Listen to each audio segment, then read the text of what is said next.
स्याह रात के साए में जुर्म की इंतहा, खून से सनी सुबह और खौफ से भीगी शाम। अपराध की दुनिया के ऐसे ऐसे किस्से जिसे देखकर आप सिहर उठेंगे। खौफनाक और हैरत अंगेज वारदातों की दास्तानें लेकर हाजिर हूं मैं शैलेंद्र द्विवेदी। तो आइए देखते हैं दी क्राइम शो।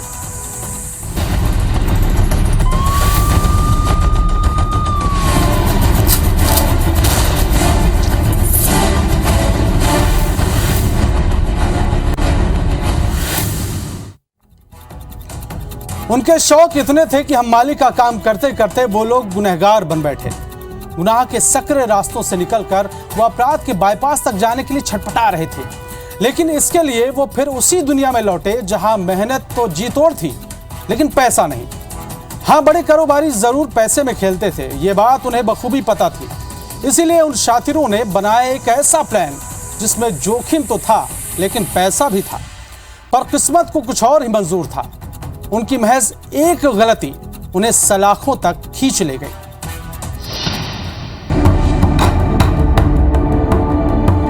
पहले रेखी की शिकार पर नजर रखी, घात लगाकर हमला बोला, 50 लाख लूट कर हुए फरार, पुलिस के हत्थे चढ़े डकैत।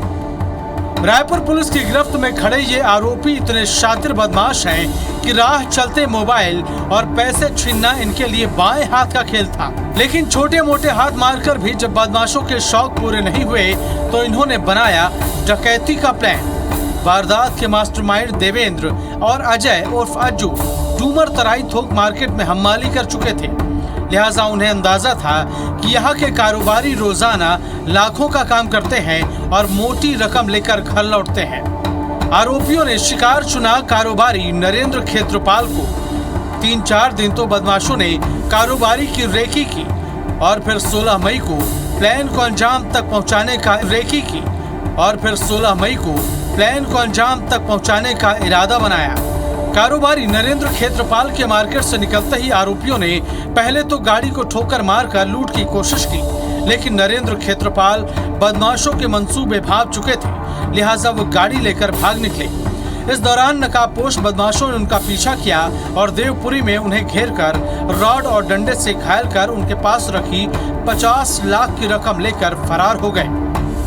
तत्काल आदरणीय एसपी सर और क्राइम ब्रांच और एडिशनल एसपी सिटी, मैं और जितने सीएसपी माना और जितने भी बल हैं और क्राइम ब्रांच के गिरीश तिवारी सब के सब उपस्थित हुए थे और जितने भी संभावित जगह हैं और घटना स्थल है उसके बारीकी से निरीक्षण किया गया। और चूंकि पीड़ित उस समय जो घायल था उसमें चोट था, इसलिए उससे प्राथमिक तौर पर हल्का फुल्का ही पूछताछ हो पाया था, जिसमें उन्होंने लगभग 50 लाख रुपए जो है वो घर वापस लाते समय बैग में रखना और एक बैग में उनके पास जो रजिस्टर और जो पासबुक था वो रखना बताया था, जिसको आरोपियों के द्वारा 3 मोटरसाइकिल में लगभग एक मोटरसाइकिल में 3 लोग आकर के जो कि हाथ में लाठी डंडा रखे हुए थे। वारदात की खबर पाते ही पुलिस एक्शन में आ गई और टीमें बनाकर आरोपियों की घेराबंदी में जुट गई। आरोपियों के बारे में सुराग के लिए रात से ही पुलिस ने सीसीटीवी खंगालने शुरू किए। आसपास के लोगों से पूछताछ भी की गई। 9 से 9 थी, इसलिए उसमें डकैती की धारा 395 के तहत अपराध पंजीबद्ध करके विवेचना में लिया गया था। आदरणीय एसपी सर और क्राइम ब्रांच की जो टीम है उनके मार्गदर्शन में लगातार इसमें जितने भी अलग अलग टीम बना करके सभी जो संभावित जगह है, खास करके जो सीसीटीवी फुटेज जहां जहां मिल सकते थे, सभी में रात से ही लगातार टीम लग गई थी। पुलिस तफ्तीश में जुटी थी। इसी दौरान एक अहम सुराग मिला। पुलिस को नाले से 16 पासबुक बरामद हुई। पुलिस को पता चल चुका था कि आरोपी कमल विहार बाईपास से मुजगहन के रास्ते कहीं निकले हैं। पुलिस को कुछ सीसीटीवी फुटेज भी मिले, हालांकि इससे ये पता नहीं चल पाया कि आरोपी थे कौन। इसी प्रकार अगले दिन एक महत्वपूर्ण सफलता प्राप्त हुआ था, जिसमें जो कमल विहार से आगे जाकर के जो डुंडा गांव है और डुंडा से आगे जो मुजगहन वाली रोड है उसके जो नाला में 16 जो पासबुक जो कि प्रार्थी से लूटे गए जो बैग में ही रखे हुए थे वो पासबुक बरामद करने में महत्वपूर्ण सफलता मिला था, जिससे प्राथमिक तौर पर पुलिस को ये पता चल गया था कि जो आरोपी है वो घटना कारित करके जो कमल विहार वाला जो बाईपास रोड है वहां से डुंडा आकर के मुजगहन के रास्ते अभनपुर या दूर या धमतरी जिधर भी हो सकता है वहां जाने के संबंध में सूचना मिली थी। लुटेरों ने कारोबारी नरेंद्र क्षेत्रपाल का एटीएम भी लूटा था। उसी एटीएम से आरोपियों ने केंद्री और गरियाबंद में 20-20 हजार का ट्रांजैक्शन किया। पुलिस ने सीसीटीवी खंगाले, लेकिन आरोपियों ने यहाँ भी चेहरे को कपड़े से ढक रखा था, लिहाजा उनकी पहचान तो नहीं हो सकी, पर एक अहम सुराग जरूर मिल चुका था। आरोपियों की गाड़ी का नंबर सीसीटीवी में कैद हो चुका था।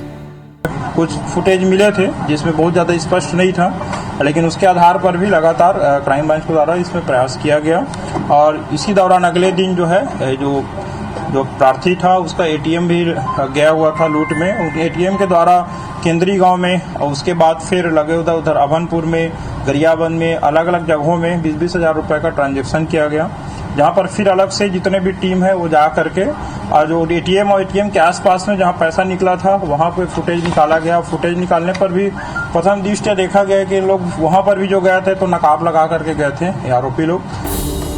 गाड़ियों के नंबर के आधार पर आखिरकार रायपुर पुलिस आरोपियों के गिरेबान तक पहुंची गई। पुलिस ने 2 नाबालिगों समेत कुल 10 आरोपियों को गिरफ्तार कर लिया है। हालांकि 3 आरोपी अब भी गिरफ्त से बाहर हैं, जिनकी तलाश की जा रही है।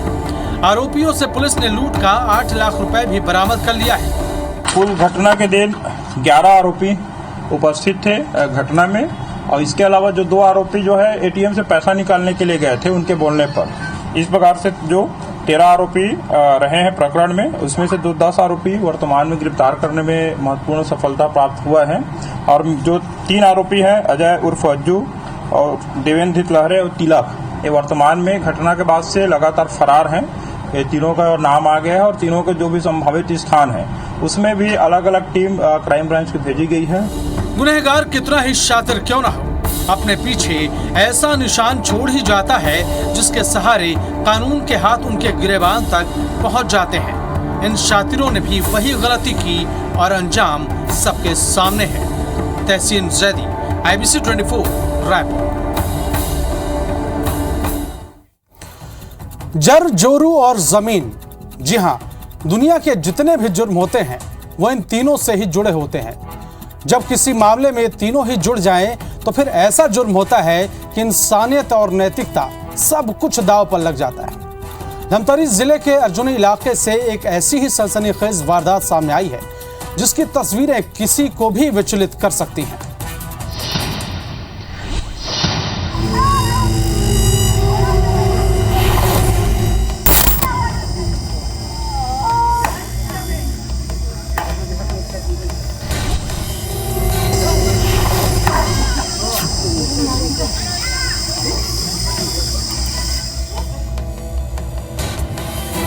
कलेजा कांप जाए ऐसी ये तस्वीर छत्तीसगढ़ के धमतरी जिले के अर्जुनी इलाके से आई है, जिसमें इस शख्स पर जुर्म का ऐसा जुनून सवार है कि उसे तड़पने, चीखने, रोने और बिलखने की कोई आवाज ही सुनाई नहीं दे रही है। लोहे का सब्बल हाथ में लिए वो एक बेबस पर टूट पड़ा है। उसे रोकने के लिए लोग चिल्ला रहे हैं, लेकिन जुर्म के जुनून में जकड़े इस दरिंदे के पास जाने की हिम्मत कोई नहीं कर रहा है। ये तब रुका जब बुजुर्ग लहूलुहान होकर नाली में गिर पड़ा और उसकी सांसें उखड़ गईं। थाना अर्जुनी क्षेत्र में राजेंद्र पारख नामक व्यक्ति की हत्या हुई है। ग्राम अमेठी में ये घटना किया गया है। फिरंगी निर्मलकर, फुलेश्वरी निर्मलकर 2 आरोपी इसमें अभी तक ज्ञात हुए हैं और दोनों को पुलिस हिरासत में ले लिया गया। पुलिस के मुताबिक धमतरी निवासी व्यापारी राजेंद्र पारख की ग्राम अमेठी में जमीन है, जिसे लेकर राजेंद्र और आरोपी फिरंगी निर्मलकर के बीच लंबे समय से विवाद चल रहा था। ये विवाद कोर्ट तक पहुंच गया है। इसी बीच एक बार फिर उनके बीच झगड़ा शुरू हुआ। देखते ही देखते झगड़ा इतना बढ़ा कि फिरंगी ने अपनी पत्नी फुलेश्वरी के साथ मिलकर लोहे की सब्बल से उस पर हमला कर दिया। लोगों ने रोकने की कोशिश की, मगर फिरंगी पर तो जैसे खून ही सवार था। दोनों के बीच बहुत काफ़ी पुराना संपत्ति का विवाद चल रहा था और अभी तक यही ज़मीन विवाद अभी तक कारण समझ में आ रहा है। बाकी इन्वेस्टिगेशन का विषय है, जो भी इन्वेस्टिगेशन में लोहे के रॉड से वार किया गया। इस सनसनीखेज वारदात से पूरा गांव सख्ते में था। सूचना मिलने पर पुलिस मौके पर पहुंची और आरोपी पति पत्नी के खिलाफ FIR दर्ज कर दोनों की गिरफ्तारी भी कर ली गई। दिन दहाड़े कारोबारी के कत्ल से गुस्साए आसपास के कारोबारियों ने दुकानें भी बंद रखी। छत्तीसगढ़ के ग्रामीण इलाकों में हत्या की 50% वारदातों के पीछे की वजह जमीन का झंझट ही होता है। सुभाष साहिब, IBC 24, धमतरी। 20 साल की उस लड़की ने पिया से मिलन के न जाने कितने सपने सजा रखे थे।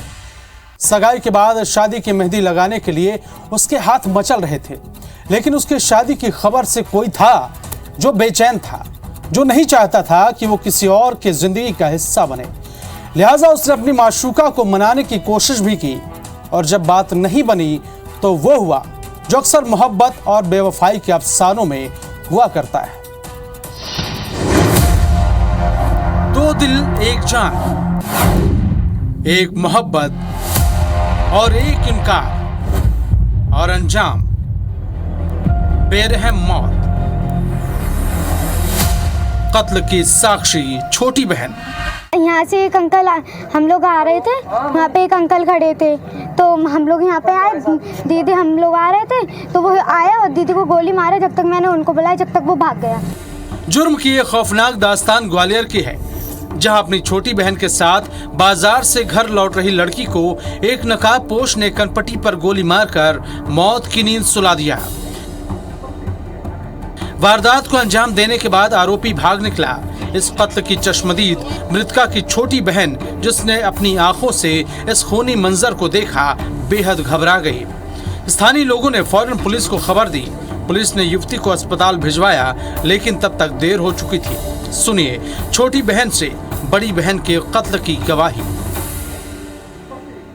यहाँ से एक अंकल हम लोग आ रहे थे, वहाँ पे एक अंकल खड़े थे, तो हम लोग यहाँ पे आए, दीदी हम लोग आ रहे थे तो वो आया और दीदी को गोली मारे। जब तक मैंने उनको बुलाया, जब तक वो भाग गया। मुरार थाना क्षेत्र के अंतर्गत 6 नंबर के पास बजल कुटी के पास एक लड़की जो अपने घर जा रही थी, तो तभी एक पीछे से एक लड़का आया और उसने उसको गोली मार दी। लड़की को तत्काल GH रेफर किया गया, जहाँ पता चला है कि संभवतः उसने दम तोड़ दिया है।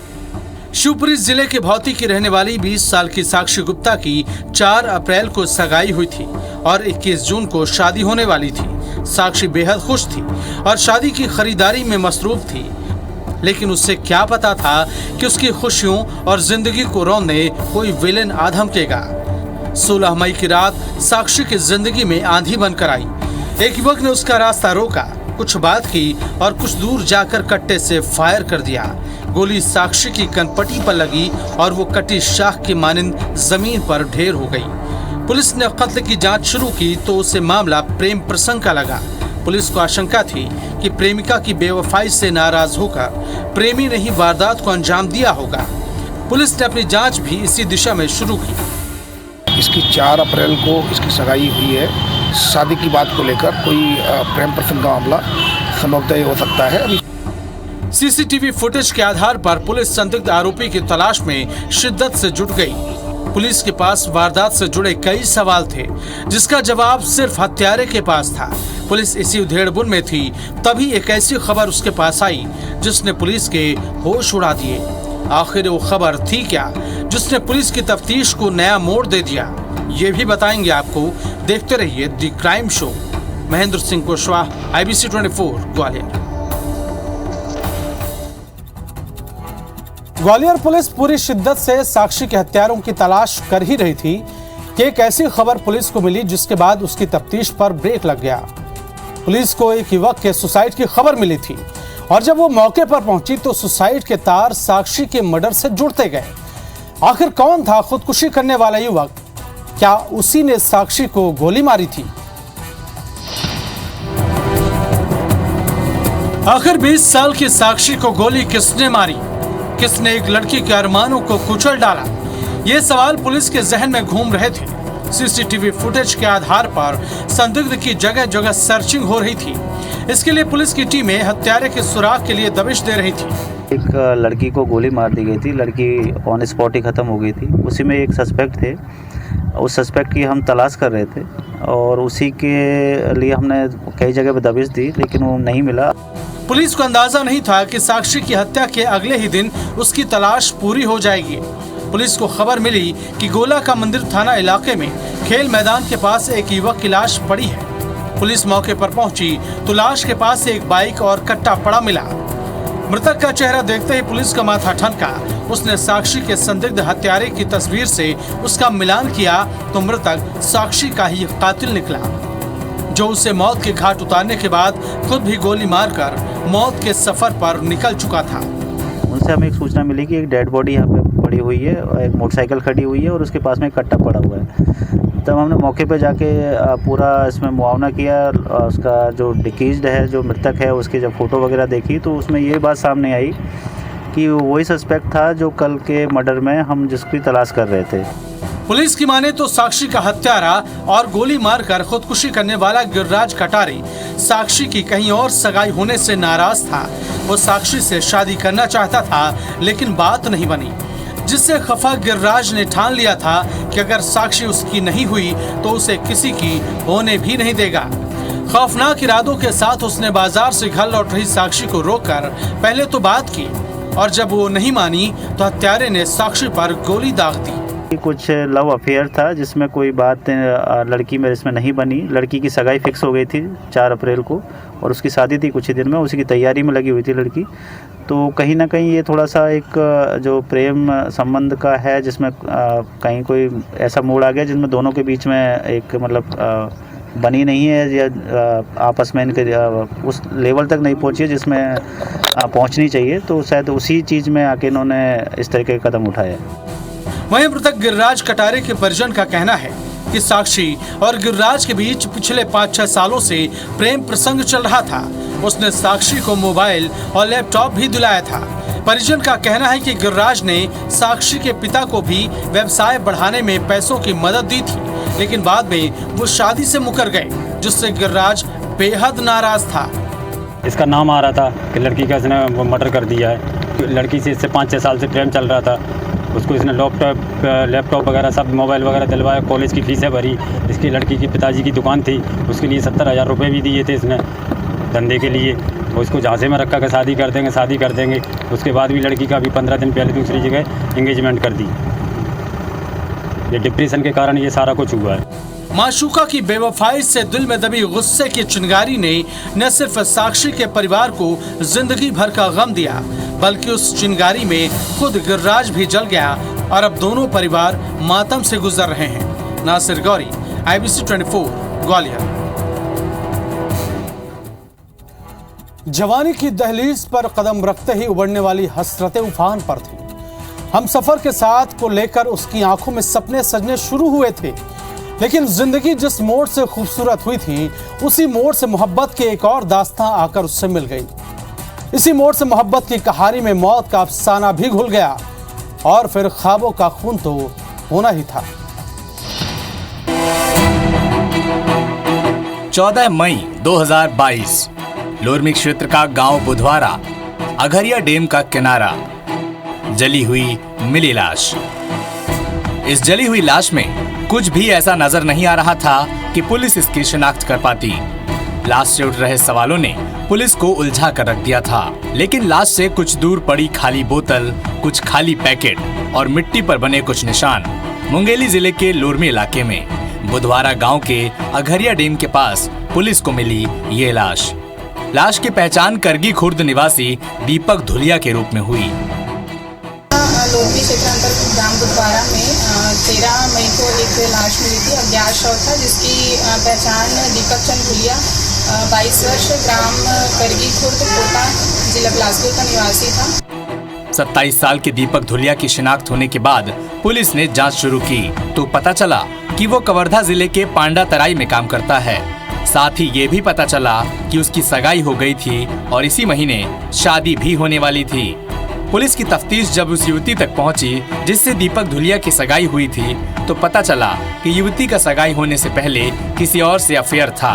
पुलिस को ये समझने में देर नहीं लगी कि मामला लव ट्रायंगल का है। उसकी 20 तारीख को भी शादी होने वाली थी, जिसके बाद पता चला हम लोगों को पतासाजी के दौरान कि जो लड़की थी सिंगलपुरी की, उसका किसी लड़के के हाथ में अफेयर था। तो ये लव ट्रायंगल का मामला है और उसी तैश में आकर के आरोपी जो भानु प्रताप उर्फ रिंकू कुलमित्र 22 वर्ष और हीरालाल कश्यप 27 वर्ष वो बुधवारा का ही रहने वाला है। पुलिस अब घटनाक्रम की सारी कड़ियों को जोड़ते हुए उन युवकों तक पहुंच गई।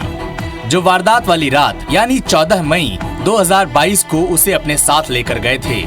रिंकू कुलमित्र और हीरालाल कश्यप ने अपने साथ दीपक धुलिया को अघरिया डैम के पास लेकर गए, जहां तीनों ने मिलकर शराब पी और फिर दीपक को मौत के घाट उतारने के बाद उसकी लाश जला दी, जिससे लाश की शिनाख्त न हो सके। उन्होंने योजनाबद्ध तरीके से वहाँ पर उसको लेकर के गए घटनास्थल पर और वहाँ उसको शराब पिलाकर खाना खिलाकर उसको पत्थर से उसके सर पर वार किया और पहचान छिपाने के नियत से उसको वहाँ पर पेट्रोल लेकर के गया था आरोपी, उससे जलाया और लाश को वहीं पर छोड़ दिया। पुलिस की जांच और आरोपियों की गिरफ्तारी के बाद उनके बयान में खुलासा हुआ कि सिंघनपुरी में रहने वाली जिस युवती से दीपक की सगाई हुई थी, रिंकू कुलमित्र का उसके साथ अफेयर था। इसी बीच उसकी गर्लफ्रेंड से दीपक की सगाई हो गई, लिहाजा दीपक को अपनी मोहब्बत के रास्ते से हटाने के लिए रिंकू ने उसकी मौत की स्क्रिप्ट लिखी। 5 साल पहले उनकी शादी तय हुई थी, सगाई हो रखी थी और अभी 20 तारीख को उन लोगों की शादी थी, जो आरोपी को पता चला और इसी कारण उसने हत्या को अंजाम दिया। टेक्निकल एविडेंस के आधार पर दोनों आरोपियों की पतासाजी की गई और आज उनको न्याय के रिमांड पर भेजा गया। गर्लफ्रेंड से जुड़े जज्बात जब टूट कर बिखरते हैं तो अक्सर आशिक ऐसे जुर्म कर जाते हैं, लेकिन मोहब्बत की बाजी जीतने के लिए मौत का खेल खेलने वाले ये नहीं जानते कि खूनी रास्ता उन्हें इन हथकड़ियों और सलाखों तक ले ही आता है। Saurabh Dubey, IBC 24, Lormi. The crime show में आज के लिए बस इतना ही। अपराध की दुनिया की कुछ और खबरों के साथ आपसे फिर होगी मुलाकात। तब तक आप देखते रहिए IBC 24। नमस्कार।